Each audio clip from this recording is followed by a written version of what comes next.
Hey there, it's Sydney with Tastefully Frugal. Most of the tutorials I share on this channel are quick and easy projects, and while today's project is an easy one, it's not so much quick. We are going to be making this really fun Fall in Love wood sign, but we're going to be using the Cricut knife blade to cut out these pumpkins to add a little bit of dimension to the sign. So in this video I'll cover tips for using the knife blade, everything you really need to know, including what types of wood you can and can't use with the knife blade. We'll also, I'll share some tips for staining because I do use stain on the frame of the wood, and then tips for painting as well. And then I'll share with you my favorite stencil material to use with your Cricut that makes it so that when you paint, you don't have any issues with bleeding. I'll share some tips for that when we get to that point as well. But let's first go over the knife blade and what it can and can't do. First of all, if you have the knife blade, you need to have the Cricut Maker machine. You can have the Maker or the Maker 3, but the knife blade does not work in the Joy or the Explorer machine. So if you have an Explorer or a Joy and you're wanting to do this project, I definitely suggest upgrading to a Maker. If you want to make this sign without the knife blade, you can definitely do that. You can make the pumpkins, you can paint the pumpkins or do vinyl. That's totally okay too. But I just thought this was a really fun way to add a little bit of depth to the sign. Next, what do you need when you are using the knife blade? So obviously you need the knife blade, and the knife blade isn't a quick swap tool like the engraving tip or the scoring wheels. This has its own housing, so you're not going to ever change the housing out on the knife blade. It's its own tool, so obviously you need the Cricut knife blade. You're also, no matter what you are cutting with the knife blade, you need to use the purple strong grip mat. That has the strongest grip, and because the knife blade does several passes, like anywhere from 10 to 20 passes on your material depending on the thickness, you want to make sure that you have the strongest grip possible on your mat. In addition to having the strong grip mat, always tape your material down. I just use painter's tape. You can use a blue tape, you can use a frog tape, or masking tape, but whatever material you're using, tape that down to your mat completely. I'll show you when we start cutting out the pumpkins, but you want to tape that down just to prevent it from moving. This is a really easy project, but it does take some time. I think the cut time for the pumpkins, and we made what, 1, 2, 3, 4, 5 pumpkins, and it was about 2 hours of cut time. So this is definitely a little bit of a time-consuming project, but the good news is if your machine is somewhere where it won't be bugged, if you won't have kids or pets potentially touching the machine, this is a kind of set it and forget it project. You do want to check in on occasion, and one really nice thing with Design Space is it shows you the estimated time as well as how long or how many passes you have, like the machine has cut, so that you can check on that and you know, progress-wise how far along you are in the project. What type of wood can you cut with a knife blade? That is a question that I get asked a lot. Like, can you cut any wood? Can I just get board from the craft store? So there are 2 types of woods that you can cut with the knife blade. You can cut basswood and you can cut balsa wood. So I am using the Cricut basswood for this, and you can cut basswood up to 1/16 of an inch. And balsa wood you can cut up to 3/32 of an inch. You can also cut chipboard with your knife blade. You can cut genuine leather, tooling leather, craft foam. I have linked in the description of this video a blog post all about the knife blade that goes into more details on like what you can and can't do with the knife blade, as well as how to calibrate it, and gives you some options for where to buy materials you can use with the knife blade. So if you want to check that out, the link is in the description of this video. So that's pretty much the basics, quick 1 to 2 minute basics for the knife blade. So let's go ahead and get started crafting. First, I want to take you into Design Space and show you how to make a line or how to make a design cut on the knife blade, because this is an SVG, which I've linked in the description of the video as well. It came from a bundle from Design Bundles. Oh my gosh, talking a little quick right there. But I'll show you how to change if you wanted to do part of your design with a knife blade, and let's say the rest of it you want to do vinyl. I'll show you in Design Space how to change that line from a cut line to a knife blade line, and then we will go from there. So let's hop into Design Space and get started. Okay, first thing, let's go ahead and upload our design into Design Space. So I've already uploaded it into Design Space, and now I'm going to add it to my canvas. And once it's on the canvas, before we do anything, we want to size the design to the size that we need it. So let's go ahead and I'm going to make it 6 inches tall, which gives me enough room to make the stencil. Okay, it's a little too wide, so I'm going to go over here and on the left side, click the unlock button, and then that way I can resize both the width and the height independently. Once I have it sized the size I need it, I'm going to go ahead and change all the colors of the pumpkins so they're the same color, because we're going to cut them out of the same piece of basswood, so they don't need to be different colors. And it really doesn't matter what color you're changing them. I'm just changing it pink because that's what color I know that I am painting them. But once you have all of the pumpkins changed colors, you're going to select the pumpkin and the stem, and then you're going to ungroup them so that you can move the pumpkins away from the rest of the design. Once you've moved all of your pumpkins off of the design, you are going to select the rest of the design and click weld. This is going to make it so that you can slice this design out of your stencil. Now let's go ahead and add the stencil part of the design. We're going to click shapes and add a square, and then just size your square so that it fits over your design. Then you can click align and move to back so that you can see that design over top of the rectangle. Once you have it sized correctly, select both layers and click align center so that your stencil is centered, and then you're going to click slice. So what this is going to do is it's going to take the original design out and leave us with that stencil that we're going to cut. So now we're ready to send our project to the mat. Just click make it. The stencil part is bigger, so you're going to need a 12 by 24 mat for that, but the pumpkins just go on the 12 by 12 mat. Select your machine, and then when the materials menu pops up, just go ahead and select browse materials and search wood. This will break down all the wood that you can cut with the maker. We're going to do that 1/16 inch basswood, since that is the Cricut brand. Click make it or select, and then I'll tell you that we need to load the knife blade. So let's go ahead and head over to the Cricut machine and I can show you what to do.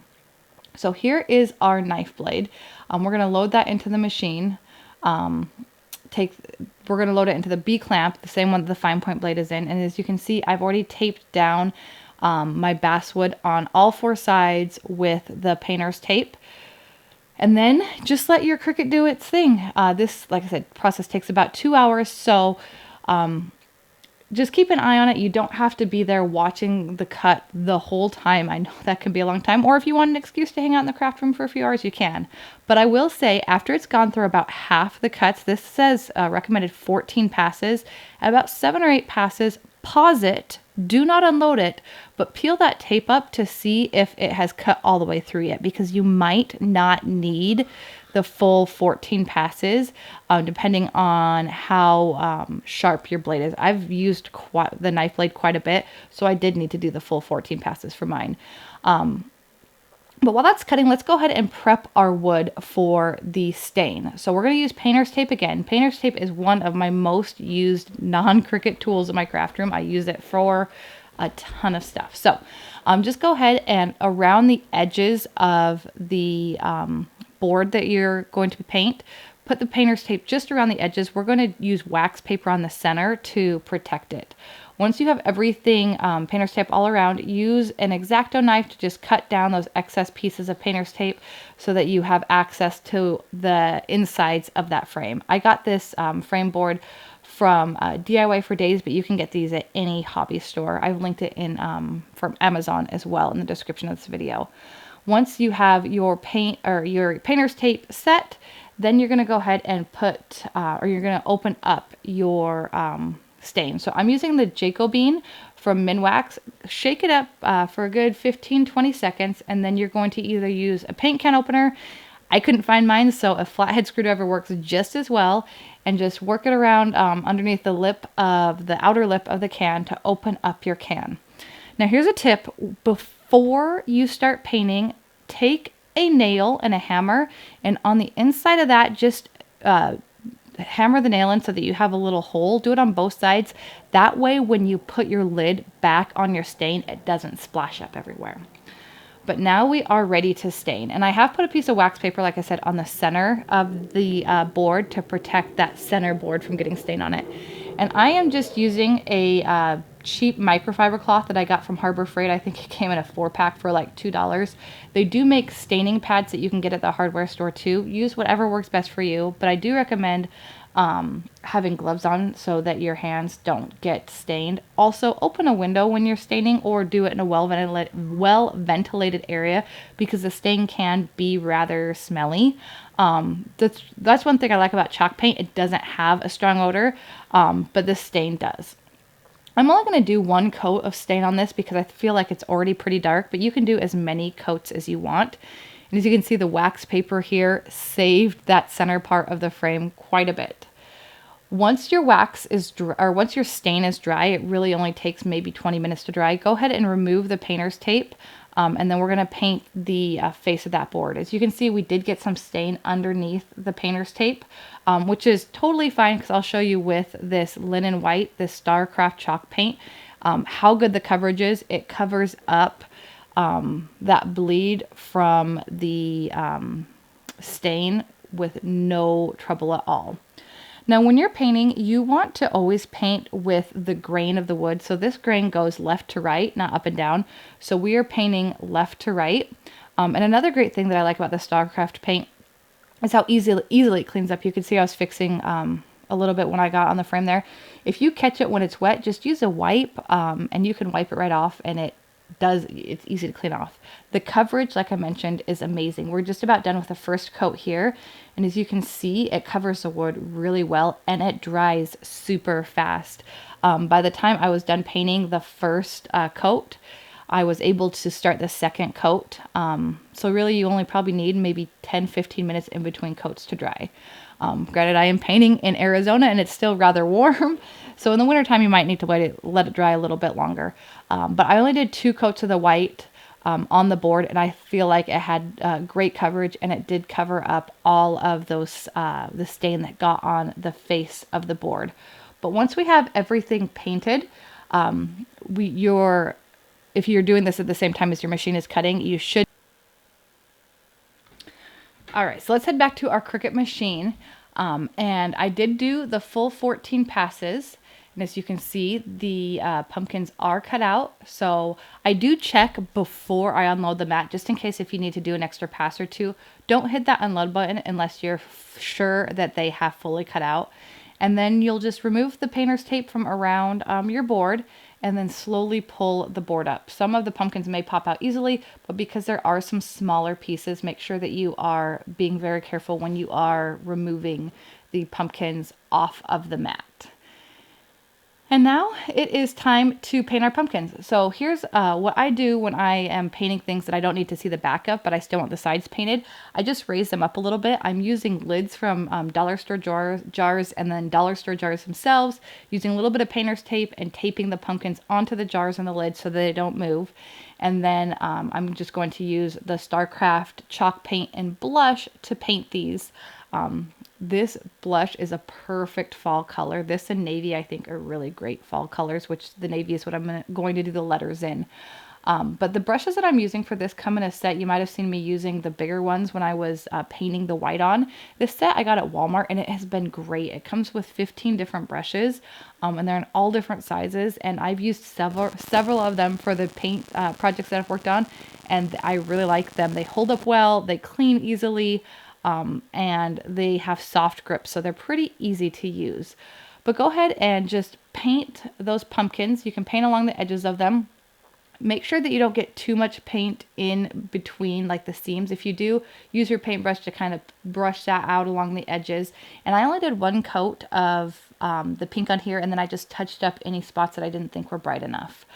But while that paint is cooling, we are going to use the Star Mask stencil material to cut out our stencil. I'm using the strong grip mat here, but really with the stencil material, you can use any mat. And you're going to want to cut this out on premium outdoor vinyl setting. I found that setting works great. And as you can see, I'm using the fine point blade on this, just like you would any other vinyl or HTV. But once the machine is done cutting it, we will go ahead and weed the design. These stab and grab tweezers are my go-to. If you've been following Tastefully Frugal for any amount of time, you know that I love using the stab and grab tweezers. You can see how well they work here with weeding out the insides of these letters, as well as those small pumpkin stems. One reason I love this star mask material is it is very forgiving. It's easy to work with, and when it goes on the board, there is hardly ever any bleeding. I had one spot of bleeding here on my design, but it's great to work with, and it's super easy to weed parts away and cut out. I did lose a bit, one of the little pumpkin stems as you saw there, but I was able to save it and put it back on, and it transferred over to the board, no problem at all. So once you have your design fully weeded, use transfer tape and put that transfer tape on top of your stencil vinyl, cut it out, and then if you have any excess backing like I do here, just go ahead and cut that backing out. Use a squeegee to press the transfer tape on, just the transfer tape on the front of your design, and then peel the backing off of the transfer tape, off of the stencil material that's on the transfer tape, and put your stencil on your sign. Make sure that your paint is completely dry before you put your stencil on, or you could get paint peeling. My sign dried for about an hour before I put this on. But then you'll just want to use your squeegee to press it on and slowly peel away that transfer tape. And now we are ready to paint. So this is that navy paint that I was telling you about. And you'll see when I start putting it on, it goes on really light, but it actually dries very dark. So when you are using a stencil, especially when you have small pieces, like you have these pumpkin stems here and some of the inside of these letters, you want to do very light materials, or light pressure, not materials.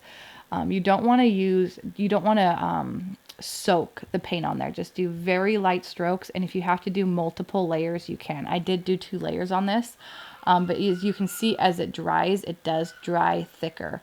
I was using the cover of the paint at first until it started dripping like you saw there.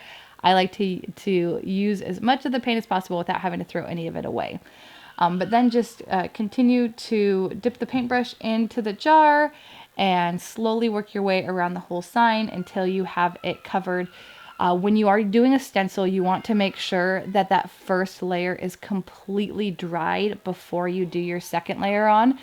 So this one I did wait about 20 minutes in between layers to paint the second layer on the stencil itself, just to prevent any bleeding or having too much paint on the stencil, which can cause bleeding.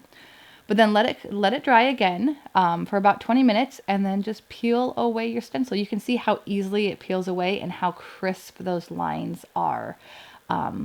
This star mask material is by far the best stencil material I've used for making removable, not reusable, but removable stencils. So remove all, you can use the stab and grab tweezers to help remove the centers of the letters or any of those centers of the pumpkins.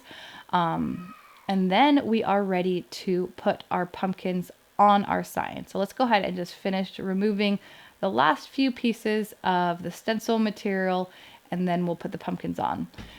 To attach the pumpkins to our sign, I'm just using this pop dot tape that I got at the dollar store. It comes in a 3-pack, and there's lots of different sizes, and you can just first of all lay your pumpkins out so that you know which pumpkins go where, because they are different sizes. This will make it easier when you're taping them on to your sign. And then just cut your pop dot tape down. I just used craft scissors to cut it down to size, and you want to do about 3 or 4 pieces per pumpkin. Make sure if you have larger pieces that you're not putting those pieces where like the edges where you have the smaller pieces of wood. Use the larger pieces in the center, and then use smaller pieces around the edges so that you don't see the white of that pop dot tape when you're looking straight on the board. You might see it if you look from the side, which we'll see here in just a second when we take a better look at the sign as it's finished. But there you have it. Our sign is done. I absolutely love the look of the blush with the navy. I think it's the perfect colors for fall, and I really like, as I mentioned, the dimension that the raised wood pumpkins give to the sign.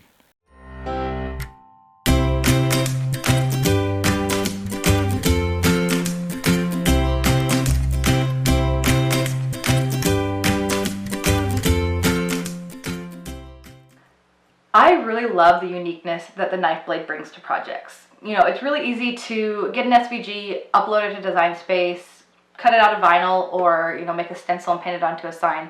But being able to use a knife blade to cut part of your design out and make it a little more three-dimensional really gives that project an extra bit of pop. So if you like this video, I would love to have you give it a thumbs up. If you have any questions, go ahead and leave them in the comments and I'll get back to you as soon as I can. I have linked everything that I used in the description of this video, including the SVG, all the paints and stains, as well as the different materials that we used, all linked in the description of this video. So if you want to buy anything, I have some discount codes that you can use on the paint as well as any of the Cricut materials. And I would love to have you subscribe to Tastefully Frugal for more Cricut tips, tricks, and tutorials. Have a great day, guys.